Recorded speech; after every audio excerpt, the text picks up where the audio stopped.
Hi, it's Michelle from Intentional Money Life, and I am here to talk to you about credit card minimum payments. So the first thing to understand is that each credit card company has their own way of calculating what the minimum payment is going to be. And so they might make it 1% of your outstanding balance plus fees, or it might be 4% of your outstanding balance. And so I'm going to use an example here where someone charged $5,000 on their credit card. The credit card charges them a 21% interest rate, and their minimum payment is going to be 2% of their outstanding balance. So with the $5,000 charge, the minimum payment at the very beginning is going to be $100 because that is 2% of $5,000. With that $5,000 balance, 21% interest rate, 2% minimum payment, and they're paying the minimum, and it's going to take 30 plus years to pay it off. They're going to pay $25,000. And here we can look at the report so we can see what's happening, how slowly it's going down. So after 30 years, their balance is still $2,000.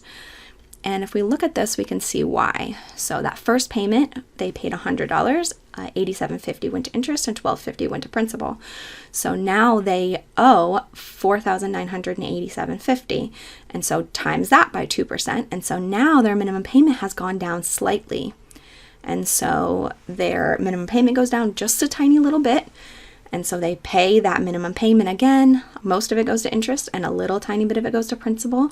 And so it just keeps going. But as long as their payment keeps going because their minimum balance keeps going down, they're going to continue being in the same situation. So after a year, their minimum payment is like $97. And of that, just a little over $12 of that is actually going to pay off their actual $5,000 credit card.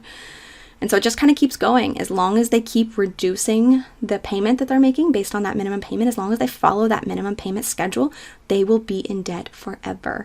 Now, if they just paid $100 a month, it would take them 10 years to pay it off. So that's a long time. I definitely wouldn't suggest any of this, but it's going to be a lot faster than the more than 30 years it's going to take them to pay it off as long as they're doing minimum payments.